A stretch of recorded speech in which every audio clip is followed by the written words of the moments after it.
Yo, c'est Noémie et bienvenue dans ce reading vlog slash wrap-up du Magical Readathon. On est le mercredi 2 août, je commence mon Magical Readathon aujourd'hui puisque je suis en retard sur ma dernière lecture, enfin avant-dernière lecture, du mois de juillet. Je n'ai pas encore terminé Le Reflet Brisé de Nina Gorlier, je suis à peine à la moitié. Il est long et les chapitres sont longs, du coup ça me prend un petit peu de temps pour le terminer. Mais je suis censée l'avoir fini au plus tard jeudi pour vous faire mon wrap-up du mois de juillet. Donc d'ici là, ça devrait être bon, surtout que je ne travaille pas le jeudi après-midi, donc ça devrait le faire. Quoi qu'il en soit, je n'ai donc pas encore commencé mon Magical Readathon, même si grâce au nombre de pages qu'on a lues tous dans la communauté au mois d'avril, on avait la possibilité de commencer le Readathon 3 jours plus tôt. Voilà, comme d'habitude, comme souvent, j'étais extrêmement en avance dans ma palle des cartes du mois de juillet, et puis je suis tombée sur un os, sur un livre qui m'a pris énormément de temps, dans lequel je n'arrivais pas à avancer, et du coup je me retrouve à la bourre. C'est pas grave. Premier jour donc du Magical Readathon pour moi, j'ai téléchargé la version audio de Mother Knows Best de Serena Valentino, c'est le tome 5 de la série Villains, c'est réécriture de la genèse des méchants des films d'animation de Walt Disney. Cette fois-ci sur Mère Gothel, donc la femme sorcière qui a enlevé Réponse. Je vais commencer ça aujourd'hui au boulot, je pense, sur les heures où on n'est pas ouvert au public, en même temps que je bosse, je peux écouter. J'ai emporté mon casque. Et puis je vous en dirai un petit peu plus peut-être ce soir, et sinon demain comme on sera jeudi. Je vais voir, peut-être que je vais aussi lire Cotton Tales de Loputin, puisque c'est un graphique et du coup ça devrait aller vite. Serena Valentino, je ne sais plus pourquoi il est dans ma pile à lire. Mais je vous redirai tout ça ce soir. Je crois que c'est pour une couverture noire, ou avec du noir sur la couverture, mais je ne sais plus quelle est la matière que je dois étudier. Je vous rappelle que mon personnage est une nécromancienne, c'est sa 2e année, son 4e semestre, et j'ai 8 livres à lire pour mon Magical Readathon. Mother Knows Best sera donc le premier, mais il faut aussi que je pense à lire Belladone, puisque la semaine prochaine pour vous, enfin pour moi, la semaine prochaine pour moi, mais vous l'aurez déjà vu, je dois aussi vous sortir le vlog de série sur Belladone. Donc il faut absolument que je lise cette duologie en une semaine, un peu plus d'une semaine. Donc je vais voir aussi pour commencer ça, et commencer aussi de vous tourner le vlog correspondant. Pour l'instant, je vais vous laisser là. Je suis dans ma voiture, je viens d'arriver au boulot. Il est bientôt l'heure pour moi d'aller travailler. Il pleut. C'est fantastique. C'est la vie. Et je vous retrouve du coup plus tard pour la suite de ce vlog. Chose promise, chose due, on est le lendemain, on est le 3 août, et je vous retrouve pour vous parler un petit peu de Mother Knows Best, le tome 5 de la série Villains de Serena Valentino. Dans cette histoire, on va faire la rencontre de Gothel, et de ses 2 sœurs qui sont nées le même jour qu'elle, donc techniquement ce sont des triplés, mais elles n'ont rien en commun physiquement et dans leur comportement, dans leur façon d'être, etc. Et leur mère, qui est une puissante sorcière, qui est la reine des morts, qui veille sur la forêt des morts. En gros, les morts des villages et des royaumes alentours sont censés revenir aux sorcières comme un tribut, et c'est tout, en fait, c'est la tradition, c'est comme ça.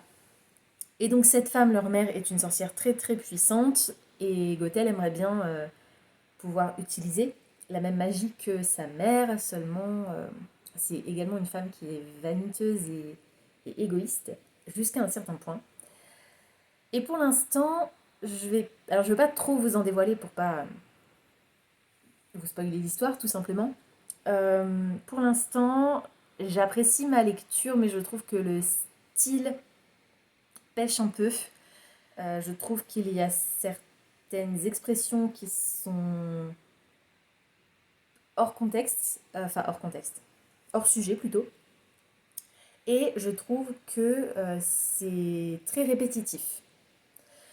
Les 3 sœurs, donc il y a Gothel et ses 2 sœurs, mais il y a aussi les fameuses 3 sœurs qu'on suit depuis le début de la série qui font une apparition, et là où j'en suis, donc je suis page 157, 56, chapitre 15. J'avais commencé le chapitre 15 hier en version audio, mais j'ai dû arrêter parce que j'étais plus dans la voiture.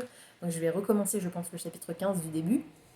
Je suis à 40 et quelques pourcents, je crois, donc pas tout à fait la moitié. Et donc là où j'en suis dans l'histoire, ces 3 fameuses sœurs, là, les 3 sorcières qu'on suit depuis le début, viennent d'arriver chez Gothel et ses sœurs, et je pense que ça va déclencher... ça va faire évoluer la suite de l'histoire, parce que pour l'instant c'est extrêmement lent, je suis pas particulièrement intéressée par ce qui se passe au début de cette histoire. J'ai hâte qu'on arrive au moment de l'histoire telle que je la connais, puisque, comme je vous l'ai dit, il s'agit de l'écriture de la genèse des vilains Disney, tels que ils sont représentés dans les films d'animation de Walt Disney. C'est-à-dire qu'à chaque tome, on a à un moment donné le parallèle qui est fait avec le film d'animation, et on a dans les livres les scènes exactes vécues de la même façon par les personnages, avec des points de vue éventuellement différents, mais toujours les personnages qui sont intégrés et avec les vrais dialogues, etc. Donc c'est plutôt cool, c'est une des choses que j'apprécie le plus dans cette série. J'ai pour l'instant un petit peu de mal à apprécier l'histoire. J'espère qu'au moment où on se raccrochera au film d'animation, ça m'intéressera un peu plus. On verra. Pour l'instant, je ne vais pas trop pouvoir vous en dire plus, j'en suis là de l'histoire. C'est flippant. Bref, j'ai enlevé la jaquette pour pas l'abîmer. Sinon, quoi vous dire d'autre? J'ai décidé que j'intégrerai le reflet brisé de Nina Gorlier à mon wrap-up du mois d'août parce que j'ai filmé mon update lecture du mois de juillet. Là, je suis en train de l'exporter, il va être publié ce soir. Et comme je ne l'ai toujours pas fini, je ne l'ai pas intégré. Donc, je vous en parlerai dans cette vidéo dès que je l'aurai terminé. Il fait pas partie de mon Magical Readathon, mais comme j'ai pas prévu de vous faire de wrap-up autre que mon vlog du Magical Readathon pour le mois d'août, je vous parlerai pas autrement du reflet brisé, donc je vous en parlerai là à un moment donné en bonus. Je verrai si éventuellement il peut pas me servir pour une quête subsidiaire pour mon personnage. Comme ça pourrait s'intégrer quand même dans mon Magical Readathon. Et il faut absolument que je commence Belladonna, que je dois lire pour jeudi prochain. Donc j'aimerais bien avancer là-dessus, mais je pense que je ne le commencerai que quand j'aurai fini Mother Knows Best. Là, tout de suite, j'hésite. Est-ce que je me lance dans la lecture de ça ou est-ce que je continue plutôt le reflet brisé? Je crois que je vais continuer le reflet brisé plutôt. Parce que je me suis remise dans l'histoire là, donc ça va un peu mieux. Et celui-ci, avec un peu de chance, je devrais réussir à le terminer demain. Donc, on verra. Je pense que la prochaine fois que je vous parlerai, ce sera pour vous dire que j'ai fini celui-ci et éventuellement le reflet brisé aussi. Et vous parler de ma prochaine lecture, peut-être. Alors, j'ai vérifié, ce livre-là, donc Mother Knows Best, rentre dans mon Magical Readathon pour ma note Q, donc Qualified, pour Spells and Incantations, sorts et incantations, parce que je dois lire un livre noir, je crois, avec du noir sur la couverture. Oh purée, je l'avais sous les yeux tout à l'heure. Et j'ai de nouveau oublié. C'est ça, l'incantation que mon personnage doit apprendre pour ce semestre, c'est Black Flame, donc flamme noire. Et je dois lire un livre sur la couverture duquel il y a une flamme ou du noir. Et la couverture de... Alors, la couverture du hardback, c'est un peu moins flagrant, même s'il y a quand même beaucoup de noir. Sur la jaquette, c'est Mère Gothel jeune, entre guillemets, donc ses cheveux sont noirs, sinon c'est à peu près la même couverture. Enfin bref, vous voyez comment elles sont les couvertures des villains.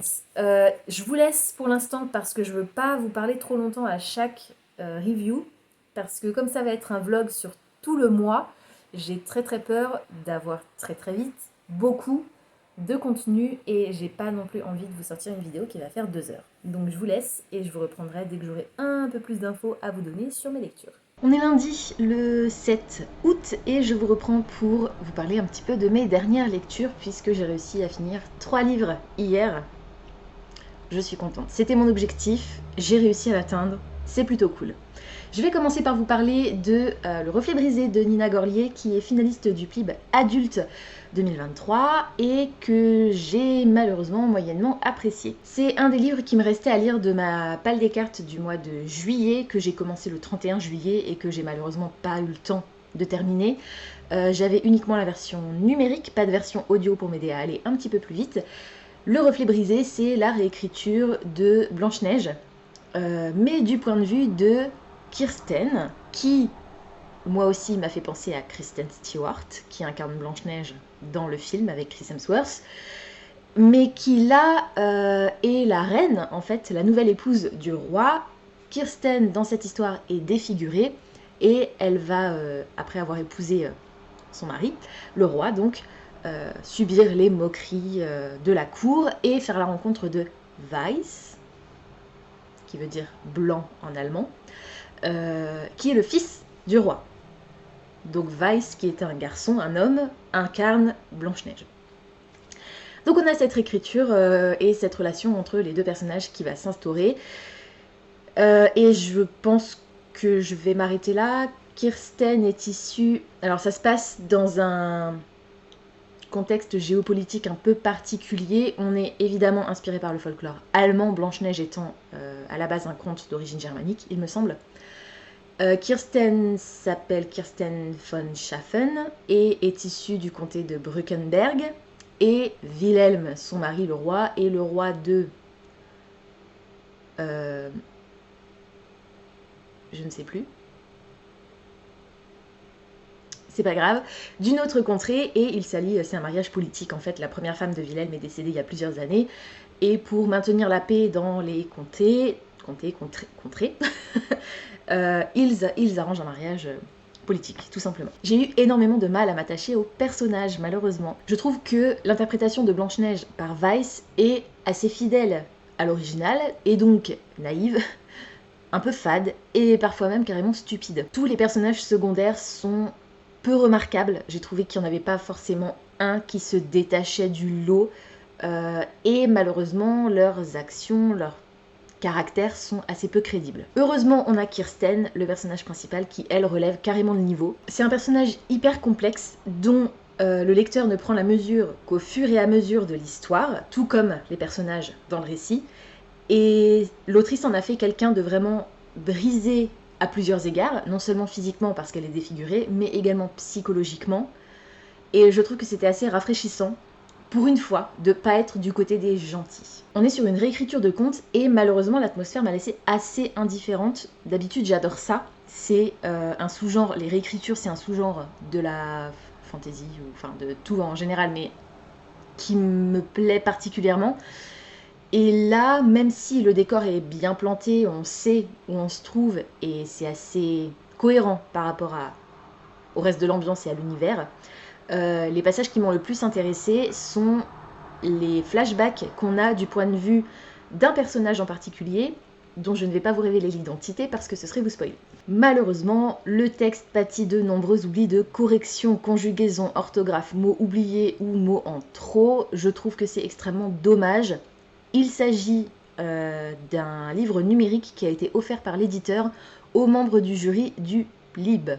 Cela signifie peut-être que il est possible que ce soit une version non corrigée. Cependant, dans les remerciements, l'autrice remercie plusieurs personnes, au moins 3 personnes différentes, pour leur œil aiguisé et leur avis avisé sur son style, sur la forme du récit, et du coup je trouve que c'est pas logique, c'est faux, tout simplement. Personne n'a relu de manière pointue et aiguisée ce texte, vu toutes les erreurs que j'ai relevées. En plus de ça, je trouve que le style de l'autrice est pas particulièrement fluide, il n'y a rien qui est absolument phénoménal, on n'est pas sur un texte qui se lit d'une traite, on n'est pas non plus sur un texte qui rame en longueur, et certains termes qu'elle emploie, pour moi, sont issus carrément du langage soutenu, et tombent un peu comme un cheveu au milieu de la soupe. Attention au content warning, il y en a plusieurs dans cette histoire. On parle d'automutilation, on parle de cruauté envers les animaux, on a des descriptions explicites de blessures, on va évoquer la discrimination et on va aussi évoquer l'inceste. J'ai adoré le concept de l'histoire. L'idée de faire de la reine, la méchante reine entre guillemets, le personnage principal, c'est pas forcément novateur, mais ce qu'il est en revanche, c'est tout le contexte, les relations qu'elle entretient avec les personnages secondaires et ses origines. Le fait qu'en tant que lecteur, on soit dans le même flou que les personnages qui parcourent l'histoire, c'est assez intéressant et je trouve que la déchéance, ou pas, de l'héroïne, c'était vraiment bien amené. Malheureusement, comme j'ai du mal à m'attacher aux personnages à part Kirsten, mon intérêt a été un peu limité. En gros, l'autrice a fait le choix de diviser son récit en 3 actes, et dans le premier acte, on est plutôt centré sur Kirsten, son point de vue, son avis, on est vraiment dans sa tête, peut-être à part à quelques moments, mais pour le reste de l'histoire, l'autrice décide de faire parler et intervenir d'autres personnages, des personnages secondaires ou des personnages un peu plus importants, en nous mettant de leur point de vue. Et malheureusement, moi j'avais qu'une hâte, c'était qu'on revienne au point de vue de Kirsten. Il y a trop d'éléments qui, pour moi, ont manqué de crédibilité pour que j'apprécie vraiment la façon dont l'histoire était tournée, notamment le manque presque total de soupçons qui pèsent, ou pas du coup, en l'occurrence, sur Kirsten, puisque c'est elle la méchante de l'histoire. Le fait qu'elle et Weiss ne soient pas du tout prudents dans leurs interactions, Kirsten plus particulièrement, puisque c'est elle qui a le plus à perdre, et justement, la façon dont elle se comporte et dont elle interagit avec la seule personne qui l'apprécie réellement et qui pourrait lui permettre d'atteindre ses objectifs, pour moi c'était trop... Elle n'était pas assez prudente, mais vraiment pas assez prudente, bien trop...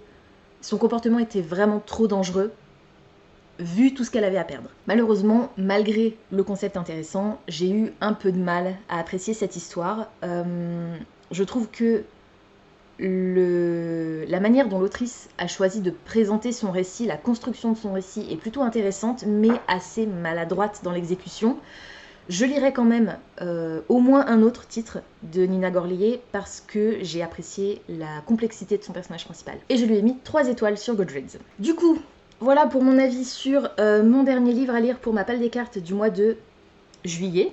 Et donc j'ai réussi à passer ensuite, enfin, à ma pile à lire du mois d'août, ma pile à lire du Magical Relaton. Et pour cela, le premier livre que j'ai lu, c'est Mother Knows Best de Serena Valentino. C'est le tome 5 dans la série des Villains, réécriture, invention de la genèse des vilains, des films d'animation de Walt Disney. Dans ce tome 5, on va suivre Gothel, Mère Gothel, la vilaine de Réponse. J'adore cette édition. J'adore ces livres, je les trouve vraiment magnifiques. J'ai moyennement apprécié Gothel. Dans ce tome 5, les personnages sont tous bien identifiés, on arrive vite à comprendre qui est qui fait quoi et quelles sont les motivations des uns et des autres. Mais je trouve que ils sont vraiment beaucoup trop similaires aux personnages des tomes précédents. Du coup, ça fait que les personnages secondaires, ceux qui ne sont pas mis en avant, c'est-à-dire Gothel et les 3 sœurs sur lesquelles je reviendrai un peu plus tard, sont assez transparents, oubliables et se confondent les uns avec les autres. Et là, je mentionne notamment les personnages secondaires des tomes précédents. Le caractère de Gothel, lui, est plutôt bien retranscrit et je trouve qu'il colle assez aux personnages qu'on connaît dans le film d'animation. J'ai beaucoup aimé la première partie du récit puisque c'est une atmosphère assez sombre. Alors, il y a eu déjà des passages sombres dans la série. On est sur une série pas vraiment middle grade, donc pas vraiment pour les enfants, pas non plus pour les jeunes adultes. Je dirais ado, jeune ado, peut-être à partir de 12-13 ans. Il y a des scènes un petit peu cracra, mais pas hardcore. Il n'y a pas de gore dans cette histoire, c'est juste un peu... Comment dire ? ça fait un peu gothique. Je sais pas si vous voyez un petit peu l'ambiance que j'essaye de vous peindre. Et ce que j'ai particulièrement apprécié dans la première partie de cette histoire, c'est donc son aspect sombre, parce qu'on va y parler de nécromancie. Et alors, je ne m'y attendais pas du tout, mais ça tombait à la perfection, puisque la raison pour laquelle j'ai sorti ce livre de ma pile à lire au mois d'août, c'est pour compléter un de mes cours pour le Magical Readathon, dans lequel mon personnage incarne une future nécromancienne. Donc, c'était juste parfait. Par contre, le style laisse énormément à désirer. Il y a beaucoup de répétitions et je trouve que certaines expressions, certains termes paraissent anachroniques. Alors c'est pas vraiment le terme juste, je pense, mais c'est le terme qui se rapproche le plus de ce que j'ai ressenti à la lecture. J'ai apprécié l'histoire, la manière que l'autrice a eue de créer le passé de Gothel, mais là encore, je regrette que ce soit vraiment trop similaire au tome précédent. On est sur la thématique de la sororité, et c'est un thème que j'adore.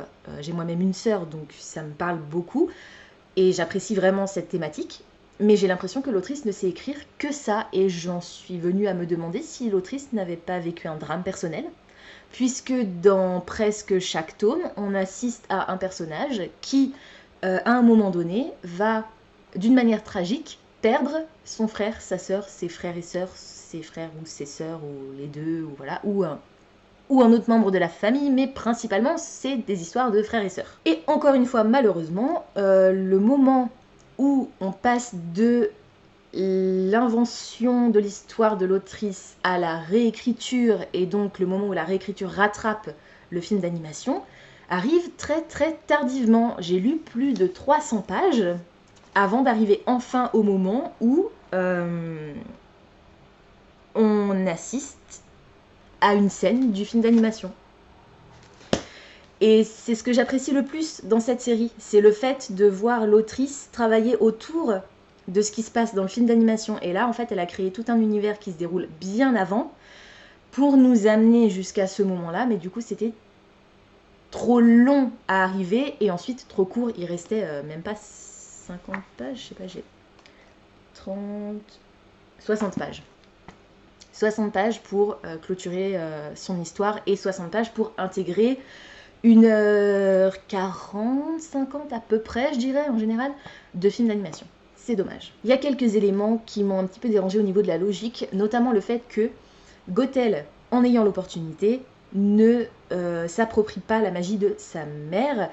Elle a un amour absolument débordant pour ses sœurs, et cet amour n'a d'égal que son désir de pouvoir. Et malheureusement, j'aurais apprécié que la balance penche plutôt de l'autre côté, mais je reconnais que ça aurait été compliqué ensuite de rattraper l'histoire qu'on connaît de réponse du film d'animation. Concrètement, les passages que j'ai le plus appréciés dans cette histoire, ce sont les passages avec les trois sœurs, les fameuses sœurs qu'on suit depuis le début, et j'ai très hâte de lire le tome suivant puisqu'il s'appelle Les Trois Sœurs, The Odd Sisters, et c'est un titre qui va leur être entièrement consacré, je l'espère, dans lequel normalement je m'attends, enfin normalement, non pas normalement, dans lequel je m'attends à ce qu'on n'ait pas la réécriture d'un conte ou d'un film d'animation en particulier, mais des références à plusieurs titres. C'est déjà le cas dans les autres romans, on fait référence à d'autres personnages, etc. Mais là, je m'attends vraiment à ce que ce soit plus poussé.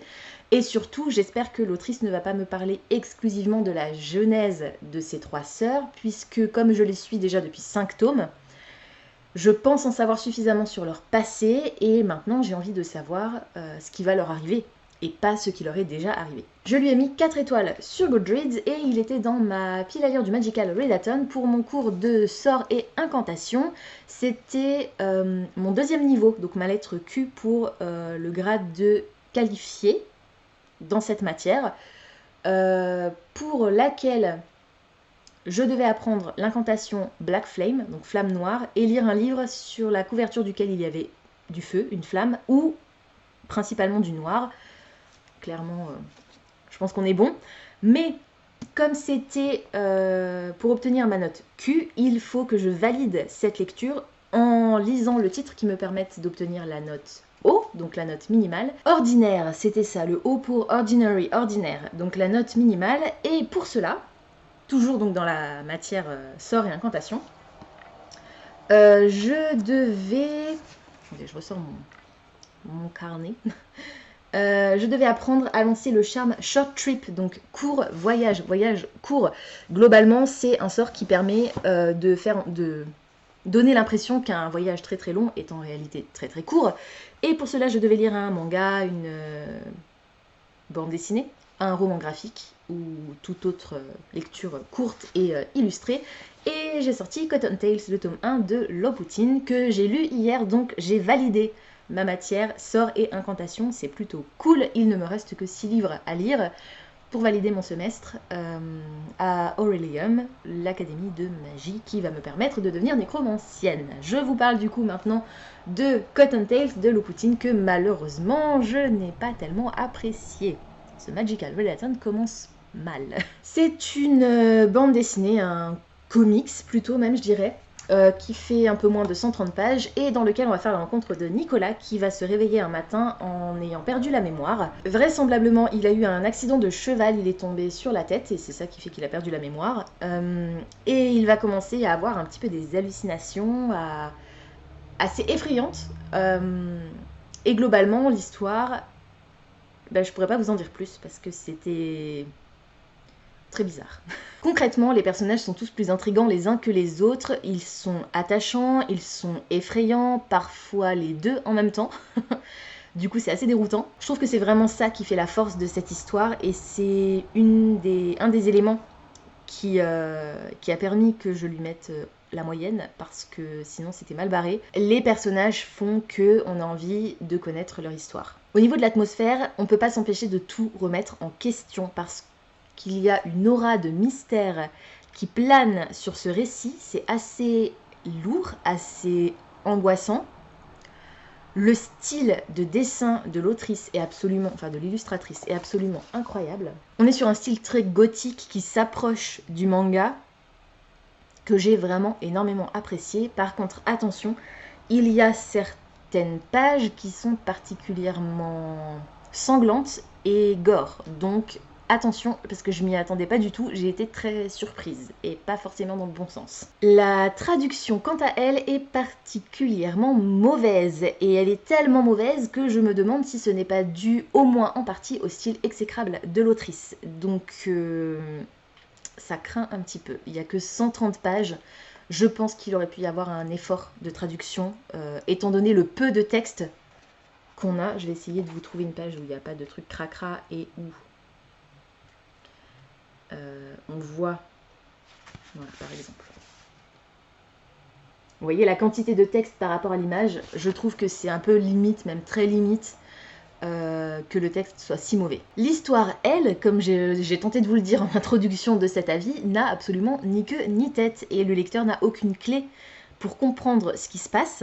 On n'a absolument aucune idée de où l'autrice veut nous emmener, et malheureusement, c'est le premier tome d'une duologie, ce qui fait que vraisemblablement, le tome 2 va bâcler la fin de l'histoire, qui va aller très très très très vite, qui va être expédiée, et je trouve que c'est dommage. Alors je peux quand même pas m'empêcher d'être un peu curieuse, parce que je vous l'ai dit, les personnages sont quand même relativement attachants, et on a tellement peu d'infos qui sont distillées dans cette histoire, et le mystère est tellement prenant, et les illustrations sont quand même tellement belles, que j'ai quand même envie de savoir qu'est-ce qui se passe? C'est quoi ce Beans? Que se passe-t-il? Je ne comprends rien, j'ai envie de comprendre pourquoi Nicolas est victime d'hallucinations. Est-ce qu'il est réellement tombé de cheval? Parce que franchement, on se pose la question. Qui sont ces personnages secondaires très bizarres qui débarquent? Qu'est-ce que c'est que cette histoire de lapin? Voilà, je me pose plein de questions. Malheureusement, l'aspect hyper sanglant et trash de certaines illustrations et le style, la traduction qui est tellement mauvaise, me font complètement renoncer à lire le tome 2. J'ai pas envie de me forcer en fait. J'ai envie de savoir ce qui va se passer, mais j'ai pas envie de le lire. Je n'ai pas envie de m'infliger ça. Donc, si l'un ou l'une d'entre vous a lu le tome 2 de Cotton Tales, n'hésitez pas à me dire dans les commentaires ce qui se passe, c'est quoi ce Beans, pourquoi, comment, qui, où, quand. Voilà. Je suis curieuse de savoir, mais pas au point, malheureusement, de lire le tome 2, qui pourtant est le dernier, ce serait vite expédié, mais non, j'ai pas envie. Globalement, j'ai énormément aimé les illustrations, le dessin et l'atmosphère hyper mystérieuse. Étrangement, ce sont aussi ces 2 points qui font que je n'ai pas aimé cette histoire, parce que les illustrations, bien que sublimes, sont parfois vraiment trop violentes pour moi. C'est mon goût personnel, hein, peut-être qu'il y en a d'autres que ça dérangera pas du tout. Et trop de mystère tue le mystère. Et je sens bien que l'atmosphère est lourde et que l'autrice a envie que le lecteur se pose des questions, pas de souci. Mais là, j'étais juste perdue. Et du coup, ça m'a pas plu. Je lui ai mis 3 étoiles sur Goodreads. Et du coup, ma prochaine lecture, ce sera Belladone, parce que je suis censée vous faire un vlog de série complète sur cette intégrale, qui est une duologie. Et ce vlog est censé sortir jeudi. Donc, il est déjà 11h30. Il me reste 2 jours et demi, 3 jours. Allez, on va dire 3 jours. Il me reste 3 jours pour lire cette intégrale. Je pense que je vais changer mon fusil d'épaule. Et que plutôt que de vous faire le vlog de série sur Belladone jeudi, je vais vous sortir mon unboxing qui était censé sortir la semaine d'après. Je vais inverser en fait les 2 vidéos tout simplement. Belladone, c'est une histoire de vampire, je ne me souviens plus de quoi d'autre ça parle, je n'ai pas envie d'en savoir plus. Je ne vous donnerai pas mon avis spécifiquement dans cette vidéo. Je vous laisse retourner voir la vidéo de série intégrale qui aura été publiée avant cette vidéo-là, pour avoir mon avis complet. Du coup, je pense que je vous en reparlerai pas dans ce vlog, à part pour vous dire que je l'ai terminé et que je passe à autre chose. Et sur ces bonnes paroles, je vais vous laisser parce que, étant donné qu'il est déjà 11h30, je pense que je vais filmer mon unboxing. Et ensuite, je crois que je suis censée aller manger à l'extérieur. Donc on va voir... On va voir, j'ai des choses à faire. Et je n'ai toujours pas vu la saison 2 de Heartstopper puisque je suis à fond dans mes lectures. Il faut vraiment que je me cale un moment pour binge-watcher les 8 épisodes. Parce que je suis en train de me faire spoiler sur Instagram avec des scènes de la série. Alors spoiler oui et non parce que j'ai déjà lu tous les romans graphiques, je suis à jour dans la publication du webcomics. Donc je sais ce qui se passe, mais la mise en scène, tout ça, les acteurs, nanana, voilà. Donc... j'ai hâte, j'ai très hâte et je pense que je vous en reparlerai forcément dans cette vidéo puisque je vais évidemment, je sais pas quand, mais évidemment regarder la saison 2 au mois d'août. Donc je vous ferai un petit débrief vite fait sur mon avis de la saison 2 de Heartstopper également. Pour l'instant, je vous laisse parce que ça fait déjà plus d'une demi-heure que je vous parle et cette vidéo est censée courir sur 1 mois et sur l'intégralité de mes lectures du Magical Readathon. Donc on n'est pas couché si... Enfin, vous n'êtes pas couché si je continue à blablater pour ne rien dire. Je vous laisse et je vous reprendrai, je ne sais pas encore quand, pour vous parler de ma prochaine lecture du Magical Readathon. Alors, on est le samedi 12 août. J'ai fini hier soir le tome 1 de Belladone de Mitchell Rowan. C'était ma lecture pour mon cours d'études des animaux. C'était une lecture pet pick, donc choisie par un animal, et en l'occurrence un des chats de G, puisque je n'ai moi-même pas d'animaux de compagnie. Donc j'avais sélectionné 4 intégrales de série parce que je vous ai fait un vlog sur l'intégralité de cette série qui est une duologie que vous avez normalement déjà vue. C'est pour ça que je ne vais pas m'attarder sur mon avis dans cette vidéo. C'était globalement, en tout cas le tome 1, moyen, sympa, mais pas extraordinaire. Je vous laisse découvrir mon avis sur la série complète dans la vidéo précédente ou l'antépénultième vidéo que je vous mettrai en lien dans la barre d'infos. Et du coup, je suis en train de lire le tome 2. Je suis arrivée à un tiers du tome 2, mais je ne vais pas vous en parler dans cette vidéo parce que ça ne fait pas partie de mon Magical Readathon. Je le lis uniquement pour le vlog de série. Par contre, je vais vous montrer ma prochaine lecture. Ce sera Les Disparus du Pays Imaginaire de Hayden Thomas, qui est pour mon cours de démonologie. Je dois lire le premier livre que je vois, enfin je devais choisir le premier livre que j'ai vu sur Instagram, et le premier livre, quand j'ai scrollé sur Instagram, qui a popé, que j'avais et que je n'avais pas lu, c'était celui-ci, et je le vois partout en ce moment. Donc c'est le suivant sur ma liste. C'est une réécriture de Peter Pan, je n'en sais pas plus, il est très beau. Voilà, il est magnifique. Et comme dit, je le vois partout, donc ça m'intrigue de plus en plus. Lorsque des enfants disparaissent dans la petite ville d'Astoria, tous les regards se portent sur Wendy. On va voir ce que ça donne. Apparemment, on aurait un aspect mystérieux. C'est le label Sabran des éditions de Saxus. Enfin, les éditions Sabran, label des éditions de Saxus, qui sont spécialisées dans la mythologie et les réécritures en tout genre. Donc là, comme je vous l'ai dit, on est sur une réécriture de Peter Pan. Et j'ai hâte de voir ce que ça peut donner, même si Peter Pan, concrètement, c'est pas mon histoire préférée. J'ai énormément de mal avec le personnage de Peter. Là, vu que le personnage principal c'est Wendy, peut-être que ça va passer. Je n'en sais rien. Je vous dirai ça. Je pense que quand je l'aurai lu, peut-être que... Alors, il fait combien de pages? Il fait 378 pages, presque 380 pages. Je verrai si je vous reprends pendant ma lecture, mais je pense pas. Je pense que ce vlog va être suffisamment long. À mon avis, je vous reprendrai quand je l'aurai terminé, juste pour vous donner mon avis global, puisque ce vlog est censé faire également office de wrap-up pour le mois d'août. Donc je pense pas que je vais m'attarder sur mes ressentis au fur et à mesure de ma lecture, mais vous les aurez quand même à la fin, quand je vous donnerai mon avis final. Du coup, je vous laisse pour l'instant et je vais retourner à mon autre vlog, parce que du coup, je filme deux vlogs en même temps, sur l'intégrale de Belladone. Je vais m'en sortir. Je viens de finir il y a à peu près 15 minutes, je dirais, Les Disparus du pays imaginaire d'Aidan Thomas. C'était ma lecture pour... Je ne sais déjà plus, je viens de le lire. Ma note haut en démonologie, je devais lire le premier livre que je voyais passer sur Instagram ou Goodreads. J'étais allée sur Instagram et c'était celui-ci, le premier qui est apparu, que j'avais dans ma pile à lire, et que forcément comme il était dans ma pile à lire, je n'avais pas encore lu. Donc c'est celui-ci que j'ai sorti et ça me paraît assez logique puisque je le vois défiler partout en ce moment.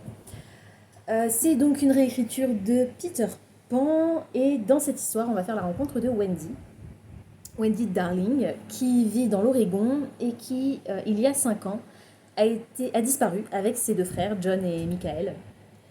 Et 6 mois plus tard, 6 mois après leur disparition, elle a été retrouvée. Ses frères, non. Ses frères n'ont jamais été retrouvés. Et de nos jours, donc 5 ans plus tard, des enfants recommencent à disparaître. Donc forcément, on se tourne un petit peu vers Wendy, on essaie de savoir ce qui s'est passé à l'époque. Elle a perdu la mémoire. Et les événements ressemblent trop à ce qui s'est passé il y a 5 ans pour que ce soit pas louche. Donc la police recommence à l'interroger et elle, malheureusement, elle n'a aucun souvenir de ce qui s'est passé. Comme je vous l'ai dit, c'est une réécriture de Peter Pan, donc on va avoir un aspect fantastique. Alors, j'ai eu un peu de mal à rentrer dans l'histoire. Je lui ai mis 13 sur Livre Addict, 3 étoiles sur Goodreads. J'ai pas vraiment apprécié les personnages, en fait. Je peux pas imaginer ce par quoi Wendy est passée. Évidemment, elle a vécu un traumatisme, et voilà. Mais je trouve que la culpabilité qu'elle ressent, au bout d'un moment, c'était vraiment too much pour moi. J'avais pas envie d'être dans cet état d'esprit. J'ai trouvé que ses parents étaient complètement absents de sa vie. Eux aussi, ils ont vécu un drame, on est d'accord. Mais je trouve alors, je suis pas parente moi-même, je serai jamais parente moi-même. Donc voilà, je peux pas non plus juger. Mais en tant que spectateur extérieur, spectatrice extérieure, j'estime qu'un parent doit être présent pour son enfant, quoi qu'il arrive. Et je comprends qu'ils fassent eux aussi leur deuil. Mais là, ça fait 5 ans et leur fille est toujours là. Leur fille, elle est revenue. Ils ont perdu 2 fils, d'accord, c'est dramatique, je dis pas le contraire. Hein. Mais je trouve qu'ils auraient dû prendre un peu plus soin de Wendy. Parce que là, ils sont, je vous l'ai dit, complètement absents. Et en plus de ça, ils font parfois preuve d'autorité. Et en fait, ils en ont aucune, puisque Wendy passe son temps d'un chapitre à l'autre à faire le contraire de ce qu'on lui dit. Donc... ils m'ont un peu agacée. Et Peter est fidèle au personnage de lui qu'on connaît, c'est-à-dire nonchalant, insouciant, complètement naïf. C'est un personnage que je pense je devais apprécier en étant enfant, parce que c'est un enfant qui grandit jamais, il peut faire tout ce qu'il veut, il vole et tout, c'est vraiment incroyable, c'est magique, et c'est ce qu'on ressent aussi dans l'histoire.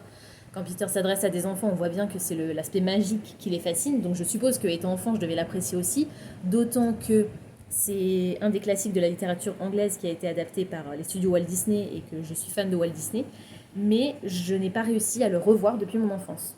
J'ai essayé une fois de le re-regarder, sans préjugé aucun, et je n'ai pas réussi à aller au bout parce que je n'arrivais pas à apprécier le personnage de Peter. C'est un personnage que je déteste.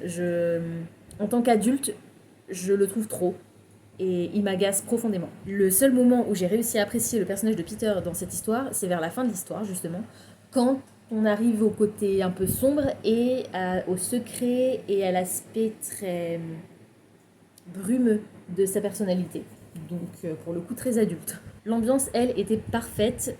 Ça se passe dans la forêt, aux abords d'une forêt et dans la forêt, et la forêt est absolument terrifiante. L'amnésie de Wendy rend les événements qui se déroulent dans le présent encore plus flous, logique puisqu'elle est amnésique, mais les événements qui se déroulent aujourd'hui dans cette histoire ont l'air encore plus mystérieux puisqu'elle ne se souvient pas ce qui s'est passé il y a 5 ans. Elle pense sentir qu'il y a un lien, mais elle n'arrive pas à le faire puisqu'elle a tout oublié. C'est une réécriture sombre, vraiment très sombre, de Peter Pan, avec, comme je vous l'ai dit, donc cet aspect fantasy, fantastique, et un côté thriller que j'ai beaucoup aimé. Le style de l'auteur a rien de vraiment particulièrement remarquable. J'ai relevé, alors c'est fluide, il y a rien de, c'est juste que c'est pas exceptionnel. J'ai relevé quelques répétitions. Je trouve qu'il y a certains, pas vraiment dialogues, mais aussi certains dialogues et certains monologues qui sont un peu parlés, écrits comme si c'était parlé. Alors c'est le but, ce sont des dialogues, mais je sais pas si vous allez comprendre la différence. Je crois que je vous en ai déjà parlé dans une précédente vidéo pour un autre roman où ça m'avait fait bizarre, où l'autrice tentait de rendre ses dialogues crédibles en écrivant comme on parlerait, sauf que du coup c'était pas crédible. Là c'est à peu près la même chose. Et malheureusement, encore une fois, la traduction n'est pas parfaite. J'ai eu quelques soucis avec la traduction. Pour vous donner un exemple parmi tant d'autres, à un moment donné, la mère de Wendy est désignée comme étant une femme d'intérieur. Alors moi je connaissais les pantalons d'intérieur. Qu'est-ce qu'il y a d'autre encore d'intérieur? Je ne sais pas. Les parfums d'intérieur, les parfums d'ambiance, mais les femmes d'intérieur, je ne connaissais pas ce terme. Peut-être que c'est un terme qui est employé pour désigner une femme au foyer ou une maîtresse de maison. Quoi qu'il en soit, la mère de Wendy travaille, elle est infirmière, donc elle n'est pas une femme d'intérieur. Donc manque de... Enfin voilà, il n'y a rien qui allait au niveau de... Enfin, c'était moins pire que Folk and Love, puisque c'est la même traductrice. Et Folk and Love, j'ai pas réussi à aller au bout parce que c'était catastrophique. Donc c'était moins pire, mais c'est pas encore tout à fait ça.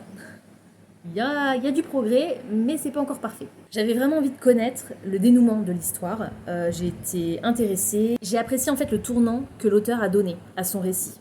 On n'est pas sur l'histoire classique de Peter Pan telle qu'on la connaît avec toute la partie qui se déroule au pays imaginaire. Là, tout se déroule dans notre monde. Et j'ai apprécié vraiment cet aspect dur, froid, angoissant, sombre que l'auteur a donné à son histoire. Je trouve en fait que cette interprétation de l'histoire de Peter Pan est tout à fait logique quand on l'associe à l'interprétation qu'on peut faire des personnages et à ce qu'ils représentent. Et j'ai surtout adoré la fin, la façon dont l'auteur conclut son histoire. Malheureusement, il y avait un peu trop de laisser-aller au niveau des personnages et de leur comportement pour que toute l'histoire paraisse logique. Je vous l'ai dit, Wendy est trop imprudente, ses parents sont complètement... sont trop laxistes. Les inspecteurs qui posent les questions, qui mènent l'enquête, sont trop tendres, pas assez insistants sur certains éléments. Alors j'étais sur le point de vous dire un truc qui m'a dérangé aussi dans la logique, mais je ne peux pas parce que c'est spoilant. Ça risquerait de vous mettre sur la piste. C'est pas spoilant directement, mais ça risquerait de vous mettre sur une piste, et j'ai pas envie. Mais il y a un autre élément qui m'a dérangé au niveau de la logique. Quelque chose qui se déroule dans l'histoire d'une manière qui pour moi est totalement improbable. Mais je peux pas vous en parler pour pas vous spoiler.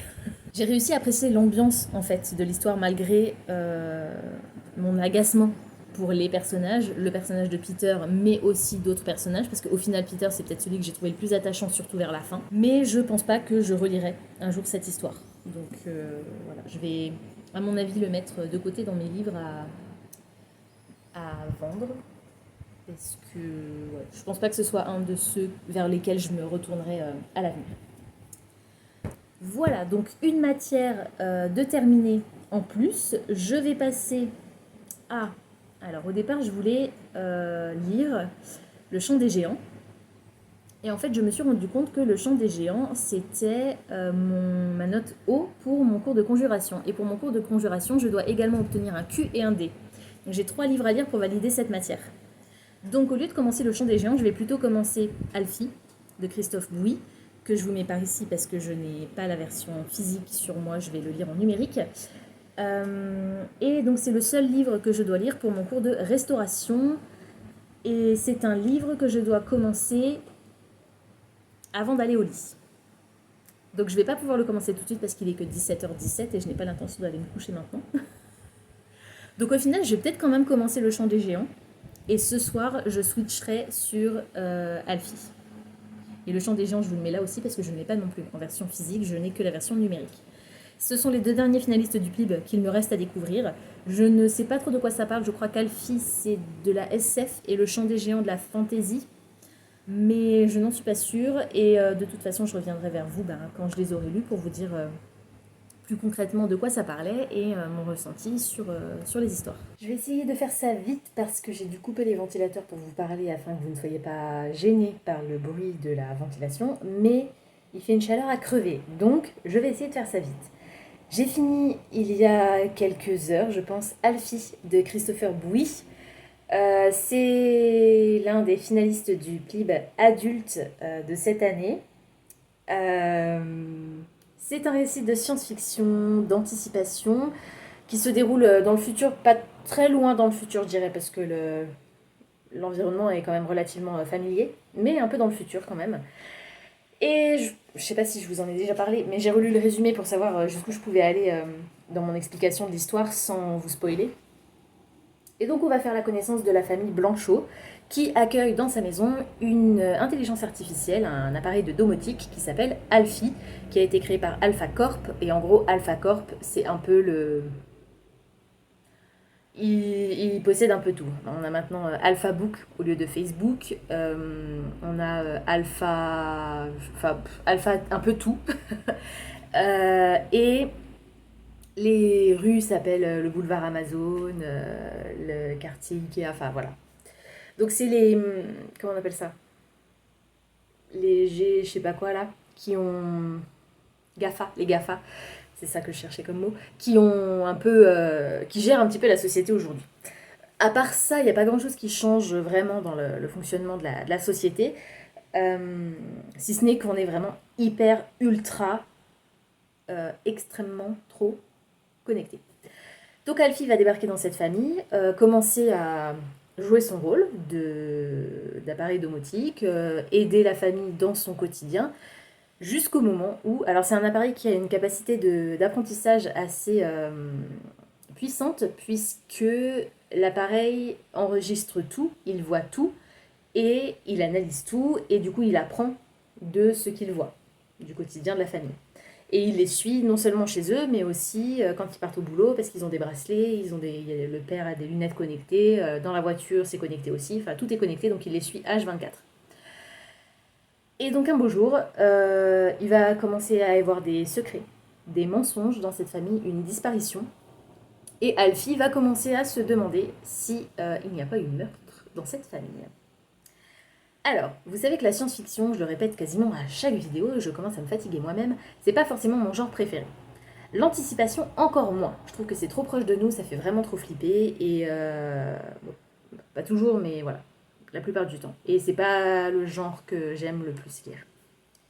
Du coup, ce titre en particulier, c'était le titre qui me tentait le moins des 10 finalistes du PLIB. Les 5 adultes et les 5 jeunesse young adultes réunis. C'était celui-là qui me faisait le moins envie. Peut-être avec les chants de Nwing et étant donné que j'ai abandonné les chants de Nwing, je vous avoue que j'appréhendais encore plus ma lecture de Alfie. J'ai adoré. C'était incroyable. Je lui ai mis 19 sur 20 sur Livre Addict, 5 étoiles sur Goodreads. Comment vous dire ? Je trouve que le choix d'un titre éponyme pour cette histoire est particulièrement bien vu parce que c'est son personnage principal, c'est-à-dire Alfie, l'intelligence artificielle, qui en fait toute la force. C'est vraiment un personnage à part entière, c'est pas un être humain, mais c'est un personnage que j'ai trouvé complexe, simple au départ, puisque c'est juste une machine en fait. Donc Alfie est extrêmement logique, il fait des recherches en ligne pour approfondir ses connaissances, mais quand quelqu'un lui dit quelque chose, il n'a pas de second degré. Donc forcément, ça va être tout de suite pris au pied de la lettre. Il va y avoir du coup pas mal de malentendus, d'incompréhension d'un côté comme de l'autre. C'était très très drôle. En ce qui concerne les membres de la famille Blanchot, ils ont rien de remarquable les uns les autres, mais ils sont vraiment très crédibles, bien écrits, et j'ai adoré la petite touche comique apportée en plus par le chat qui s'appelle Simba. L'ambiance est chaleureuse et détendue jusqu'à ce que l'auteur, petit filou, décide d'introduire un élément de mystère, le soupçon, le questionnement, l'interrogation. C'est assez paradoxal en fait, parce que je vous dis que l'ambiance était chaleureuse et détendue, mais en même temps, on est dans le quotidien de cette famille, et concrètement, effectivement, il se passe pas grand-chose, hein. C'est chill, une famille comme les autres. Sauf que on a Alfie, la présence d'Alfie, et c'est flippant à mort ce que cette intelligence artificielle est capable de faire. Elle est capable de contrôler à n'importe quel moment de la journée le taux de globules blancs, de fer, de magnésium, de tout ce qui coule en nous. Elle est capable de dire que le chat mange tant de croquettes par mois, et elle peut faire des achats en ligne pour changer l'alimentation de la famille, du chat. C'est lui qui lance les programmes d'alimentation en fonction de ce qu'il y a dans le frigo. C'est lui qui réveille toute la famille avec, pour chaque membre de la famille, une ambiance lumineuse et sonore différente. Il commence, au fur et à mesure où il apprend à connaître les membres de la famille, il emploie des formules différentes de manière à s'exprimer dans leur langage, sachant que dans cette famille, on a donc les deux parents et on a deux enfants, une adolescente de 16 ans et une petite fille de 5 ans. 16 ans, elle a ? Oui, je crois que c'est ça, 16 ans. Donc on a deux personnages très différents, deux enfants très différentes. Et l'intelligence artificielle s'adapte à ces deux enfants. Et c'est absolument hilarant, mais flippant. Très, très flippant. Parce que du coup, même au travail, je vous donne un exemple. Au travail, tous les jours, Robin, qui est le père de famille, reçoit le résultat de son travail de la veille, en gros, et l'ordinateur calcule grâce à son attention pupillaire son taux de productivité sur une journée. Vous vous êtes connecté à telle heure, vous vous êtes déconnecté à telle heure, vous avez été attentif pendant tant de temps d'après l'analyse de vos pupilles dans la journée. Votre taux de productivité est de 75%, note B. C'est extrêmement flippant parce que ça existe déjà dans certains pays, ce genre de choses. Donc on se dit qu'après tout, ça pourrait vraiment arriver prochainement. Et c'est flippant. Et donc c'est pareil pour tout. Pour tous les éléments de la vie pour tout. Pour tout. Donc c'est très très très flippant. Je sais que je l'ai déjà dit 15 fois, mais vraiment, voilà. Donc j'ai raison quand je dis que les récits d'anticipation, enfin en tout cas ce roman m'a donné raison quand je dis que les récits d'anticipation font en général flipper. Pas toujours, mais en général. Et celui-ci ne déroge pas à la règle, mais il y avait ce côté très humoristique et surtout l'aspect un peu thriller, je dirais, de la deuxième partie du récit, où on commence à se demander, il y a des choses bizarres qui se passent, pourquoi cette personne a disparu, est-ce qu'elle est vraiment là où elle est censée être, ou pas. Voilà, donc on s'interroge et c'était vraiment chouette. Au niveau du style de l'auteur, j'ai vraiment beaucoup aimé. Il a des chapitres, des scènes et des phrases qui sont très courtes et qui rythment vraiment beaucoup le récit. Du coup, ça se lit à une vitesse phénoménale et pourtant le roman fait, je crois, presque 450 pages. Et comme je vous l'ai déjà dit, il réussit l'exploit de faire rire son lecteur aux larmes presque, parce qu'il y a franchement des moments où j'étais pliée en deux à me rouler sur le lit, tout en le faisant grincer des dents de peur, tellement c'est flippant de réalisme et inquiétant pour le futur. C'est une histoire qui clairement est dans l'air du temps. L'intelligence artificielle, on en parle de plus en plus, surtout ces derniers mois, ces dernières semaines. C'est pas du coup un truc qui m'a intéressée de base, je vous l'ai expliqué. Voilà, ce genre d'histoire ne m'interpelle pas. Mais pour une fois, on n'aborde pas l'intelligence artificielle sous le prisme de qu'est-ce qui pourrait arriver de pire si l'intelligence artificielle prenait le contrôle. Et j'ai trouvé que cet aspect de l'histoire était assez original. Malgré mes réticences, le fait que j'avais pas trop envie de lire ce livre parce que SF, anticipation, blablabla, j'ai accroché dès le départ. Je me souviens m'être dit au début, juste après les tout premiers chapitres, au moins, si j'aime pas l'histoire, je me serais bien marrée. Parce que vraiment, c'est hilarant. Et surtout, je me suis prise au jeu. Arrivée à la deuxième partie, je me suis prise au jeu, tout comme Alfie. à me demander mais qu'est-ce qui s'est passé, à commencer à analyser le comportement des membres de la famille et c'était vraiment fun. Concernant la logique, tout est maîtrisé. Alfie, c'est une machine, donc le roman démarre d'une certaine manière et la machine, au fur et à mesure où elle côtoie les humains et où elle apprend, euh, commence à adopter un comportement différent et c'est assez cohérent avec l'apprentissage et le développement de la technologie. Je trouve que la toute fin est suffisamment claire pour que le lecteur comprenne où l'auteur veut l'emmener et comment l'histoire se termine, mais vous savez que je suis pas une fan des fins ouvertes et malheureusement il m'a manqué un vrai point final à cette histoire pour être complètement satisfaite. Mais sinon c'était vraiment chouette. J'ai passé un super moment de lecture, je sais pas si je m'intéresserai aux futures publications de l'auteur, on verra. Mais je garderai un œil ouvert sur ce qui sortira et ouais, je vais essayer de rester attentive. C'était une très très très très bonne lecture. Je n'ai pas encore fini Le Chant des Géants. Je suis en train de le lire, ce sera, je pense, la prochaine lecture pour laquelle je vous reprendrai. Mais pour l'instant, avant d'avoir terminé Le Chant des Géants, c'est Alfie qui a ma préférence pour les finalistes du PIB adulte. Je bouclerai mon avis des finalistes du PIB dans cette vidéo, du coup, puisqu'il ne me reste que Le Chant des Géants. Et je vais vous laisser là pour l'instant. Je vais rallumer les ventilos et retourner à... Je sais plus ce que je faisais. Rien. Je ne faisais plus rien. Ma lecture, peut-être. J'attends que ma vidéo de ce soir charge. C'est la vidéo d'il y a 2 semaines. C'est le Read With Me pour 1 heure. Donc c'est une vidéo un peu différente. Qui n'est pas spécialement intéressante dans son contenu. Mais j'avais un trou dans mon planning. Je ne savais pas quoi vous poster comme vidéo et ça fait un moment que j'ai envie de filmer ce type de vidéo. Donc c'est le genre de vidéo que je vais faire une fois sur ma chaîne. Peut-être que j'en referai une dans 2 ou 3 ans. Mais voilà, là c'était juste histoire de combler un trou dans mon planning de publication. Donc je sais que c'est pas une vidéo qui aura énormément de succès, mais c'est pas grave. Au moins ça m'oblige quand même à publier tous les jeudis, toutes les semaines de toute l'année parce que j'ai envie de garder vraiment ce rythme, c'est important je trouve. Bref, je vous laisse avant de fondre complètement comme neige au soleil et je vous retrouve pour vous tout à l'heure. Et pour moi, enfin tout de suite même, et pour moi je ne sais pas encore quand.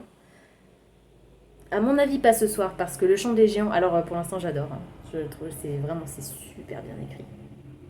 Magnifique, très poétique. Et l'univers me plaît beaucoup.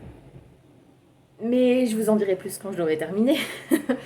Et je ne sais pas quand ce sera. Peut-être pas, comme dit, peut-être pas ce soir, ce sera peut-être ce week-end. On verra. Je viens de finir Le Chant des Géants de David Barry. J'ai adoré. Je lui ai mis 17 sur 20 sur Livre Addict et dans Copile il a eu 8,71. 4 étoiles sur Goodreads, ce qui fait que c'est mon deuxième roman favori de la sélection adulte pour le PLIB 2023. Et que je vous annonce donc que mon grand gagnant pour cette année, pour la section adulte, c'est Alfie de Christopher Bouy, qui a vraiment surpassé tous les autres. Mais je suis contente d'avoir aussi beaucoup aimé Le Chant des Géants. Donc c'est une histoire dont je ne vais pas pouvoir trop vous parler, parce qu'en fait j'ai été extrêmement surprise par la tournure des événements. Le résumé ne laisse pas du tout présager une telle histoire. On s'attend à une histoire sous un format un peu conte, légende, avec une personne, un narrateur qui va nous raconter cette histoire. Et une ambiance un peu à la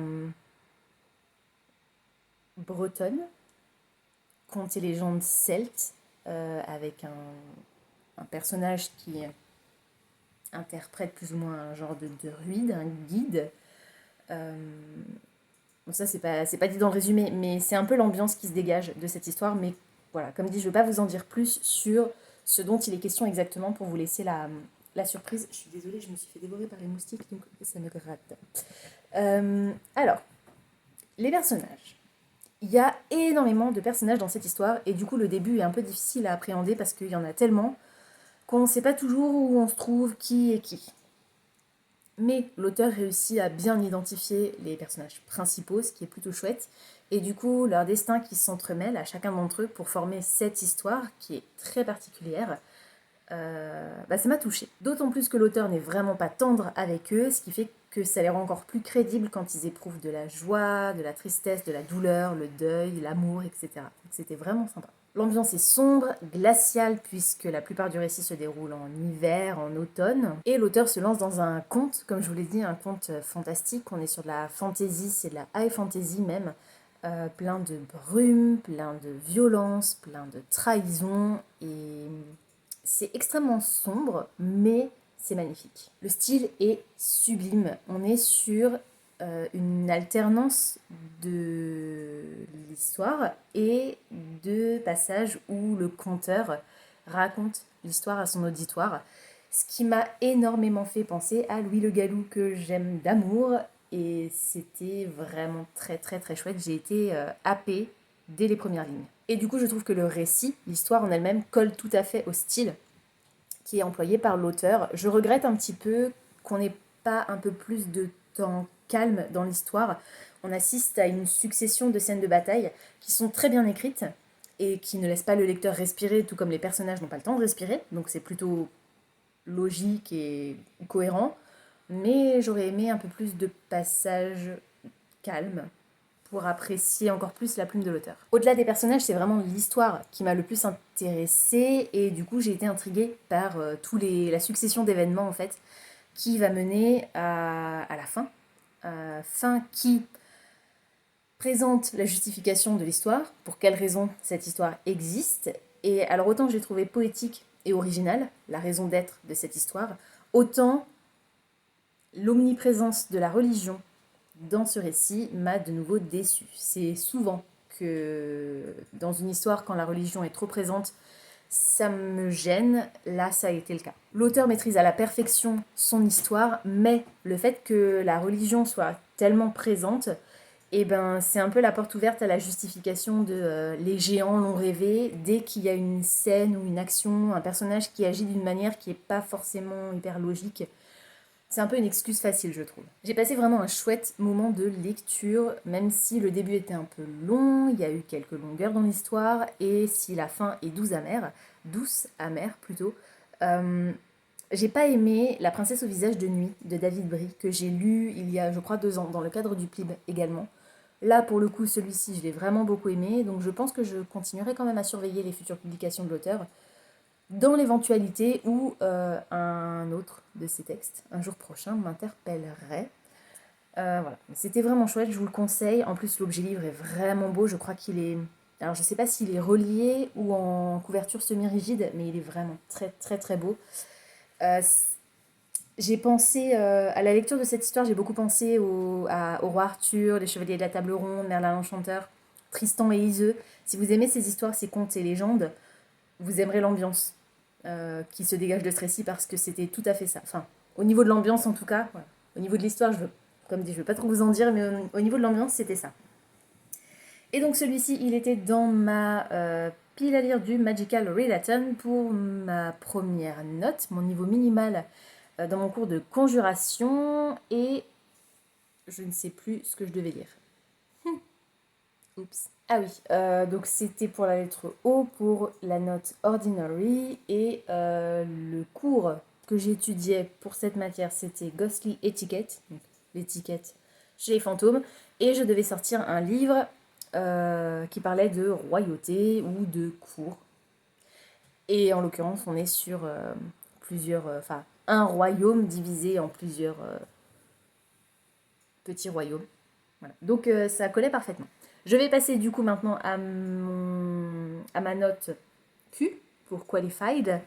Et là, c'est la communication avec les esprits, et je dois lire un livre inspiré ou qui se déroule dans une culture différente ou un pays différent du mien. Du coup, il me reste que 2 livres dans ma pile à lire, et celui-ci c'est Wicked, le tome 1 de la série de réécriture du Magicien d'Oz de Gregory Maguire, la véritable histoire de la méchante sorcière de l'Ouest. Donc je vais commencer celui-ci maintenant.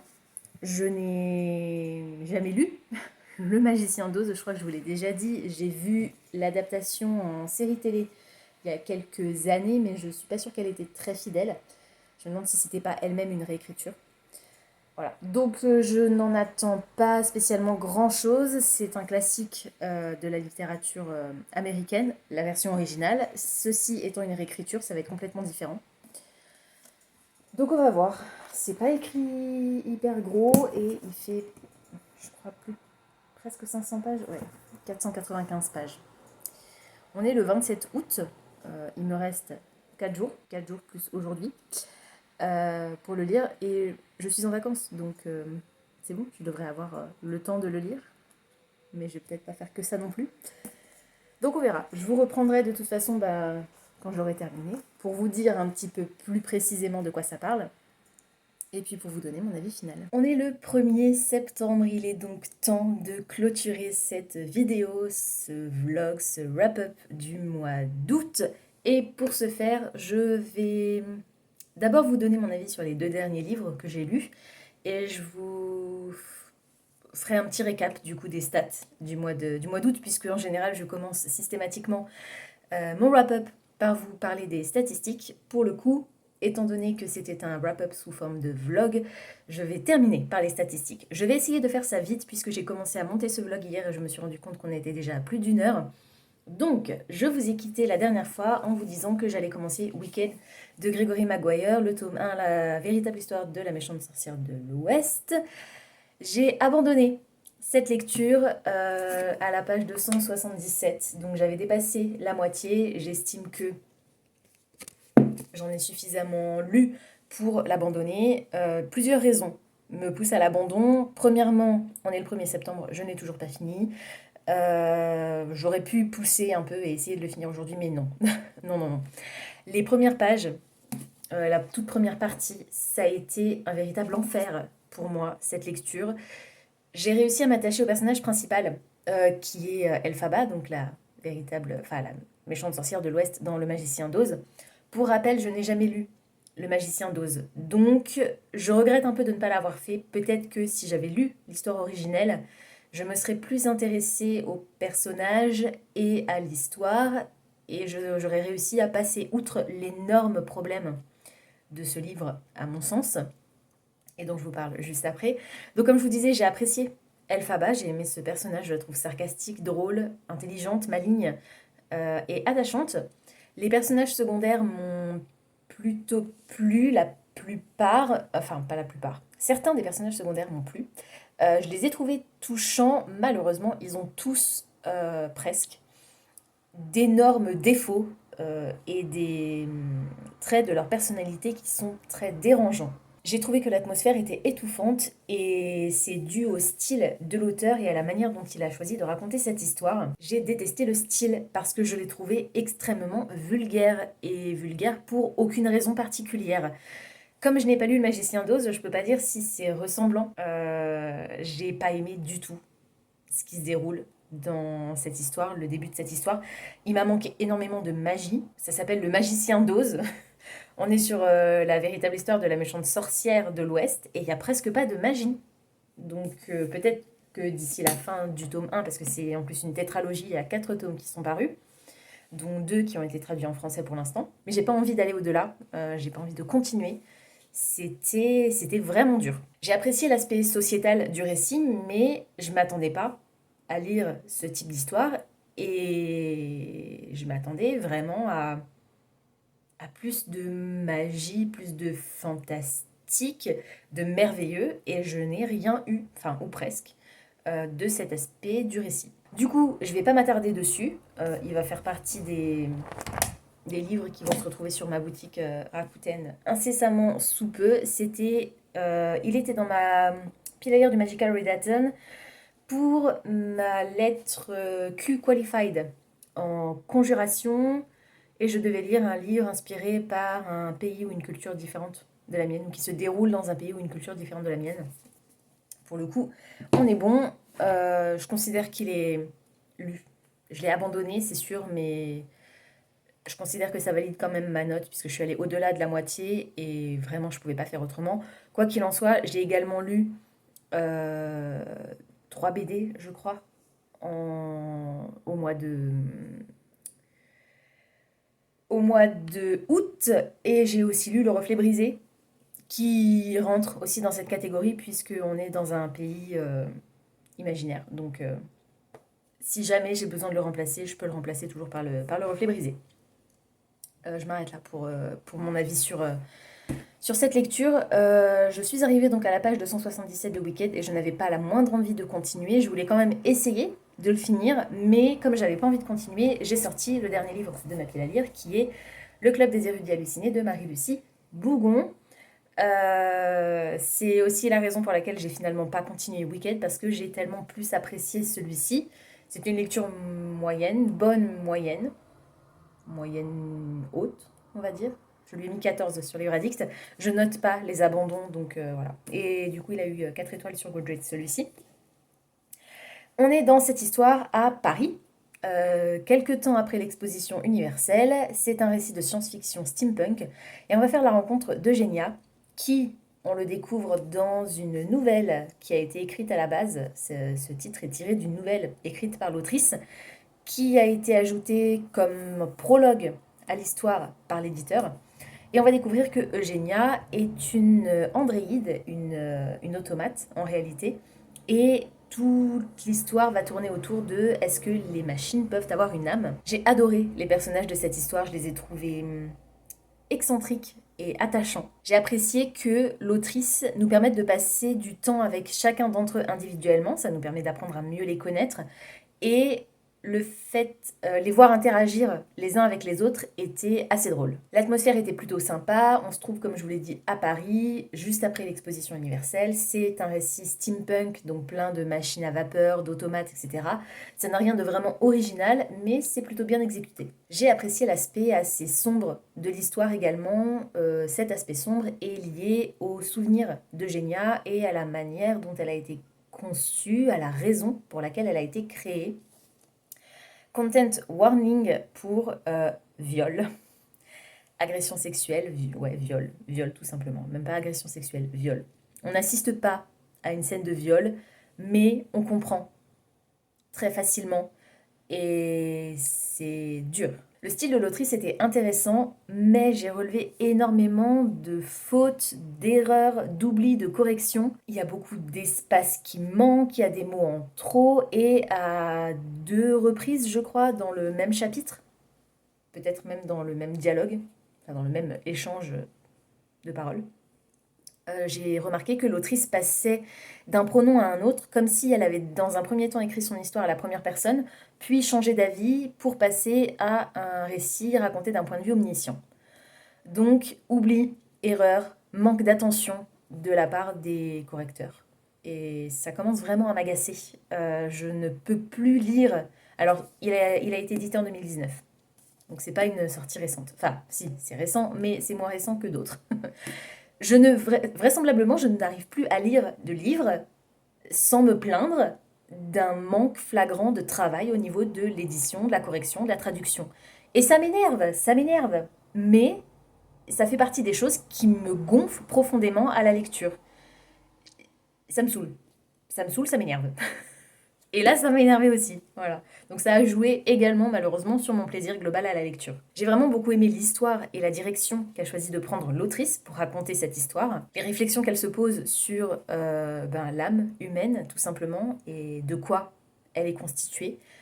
C'était poétique, intéressant, bien mené. Et surtout, l'idée même de la biomutation, même si elle est effrayante, est assez touchante, émouvante.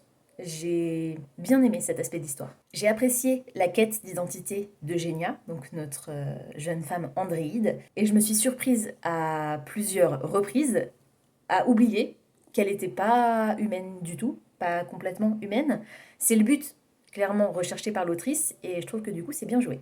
Globalement, la vitesse à laquelle avance l'enquête de nos personnages et des membres du Cénacle est bien trop rapide et je trouve assez improbable, étant donné que ce sont des personnes qui ne sont pas dénuées d'intelligence, plutôt au contraire, qu'aucun d'entre eux ne se dise on avance quand même, enfin c'est chouette, hein, on avance bien, c'est cool, on avance vite, mais c'est quand même un peu louche qu'on arrive si facilement à trouver des informations que personne n'a trouvées durant les 20 dernières années, je crois, quelque chose comme ça. Et un autre élément qui m'a beaucoup dérangé, c'est l'introduction quasiment au dernier moment d'un élément ésotérique supplémentaire qui, pour moi, n'apporte pas grand-chose au récit. J'ai passé un chouette moment de lecture et je trouve qu'il y avait certains éléments qui étaient intéressants. Ça restera quand même une lecture agréable, mais moyenne, même si moyenne. Pas moyenne basse, pas moyenne haute, moyenne, on va dire plutôt. Je pense que je regarderai quand même si l'autrice publie autre chose dans le futur. Je suis allée sur Livre Addict et pour l'instant j'ai vu 2 titres qu'elle avait sortis. Alors il y en a un, c'est une nouvelle, une réécriture du conte de la Reine des Neiges, je crois, mais c'était il y a des années, je crois qu'elle est sortie qu'en version numérique, à confirmer. Ça m'intéresse pas spécialement. Et l'autre, c'est une anthologie d'articles autour de la fantaisie et du féminisme, je crois. Donc pas quelque chose qu'elle aurait rédigé elle-même. Et ça m'intéresse, ça m'intéresse. C'est un sujet qui m'intéresse, mais là, comme ça, pas spécialement. Donc bon, on verra si elle sort autre chose à l'avenir. Du coup, voilà qui clôture mon wrap-up du mois d'août et cette vidéo. Je vous fais juste rapidement le petit récap. Au niveau des statistiques, en août, j'ai lu 10 livres, j'en ai abandonné un. Il y en a 7 que j'ai lu en version papier. Il y en a un que j'ai lu également en version audio. C'était Modern Best, le tome 5 des vilains. Et j'ai lu 3 titres en version numérique. Pour un total magnifiquement homogène de 3333 pages. Si j'avais voulu le faire exprès, j'aurais pas réussi. Ce qui représente approximativement 107 pages par jour. Je suis plutôt contente. Mais pour une note moyenne de 3 étoiles. Donc moyenne, effectivement. Et je n'ai intégré que 4 titres à ma pile à lire. Et ça, c'est plutôt cool. Jusqu'à présent, depuis le début de l'année, c'est le chiffre le moins important de livres que j'ai intégré à ma pile à lire. Précédemment, c'était 6 livres et ça date du mois de février. Donc, je suis fière de n'avoir intégré que 4 titres à ma pile à lire. Voilà, c'est tout pour aujourd'hui. J'espère que cette vidéo vous aura plu. Comme d'habitude, n'hésitez pas à me dire dans les commentaires si certains des titres que je vous ai présentés tout au long de ce mois d'août et aujourd'hui pour vous vous intéressent, si vous les avez déjà lus et surtout ce que vous en avez pensé. N'hésitez pas également à me dire quelles ont été vos lectures du mois d'août. Est-ce que vous avez de nouveaux coups de cœur? Je ne vous l'ai pas précisé, mais du coup, mon roman préféré pour le mois d'août, c'était Alfie de Christopher Bouy. Voilà, quel a été votre roman préféré? Est-ce que vous avez fait des abandons? Est-ce que vous avez découvert de nouveaux auteurs dont vous êtes tombé sous le charme? Pensez à vous abonner à la chaîne, à liker et à partager cette vidéo, ça me fera toujours plaisir. Pensez également à activer la petite cloche des notifications qui vous permettra de savoir quand je poste de nouveaux contenus. En attendant de vous retrouver, je vous souhaite d'excellentes lectures et je vous dis à très bientôt dans une prochaine vidéo. Ciao!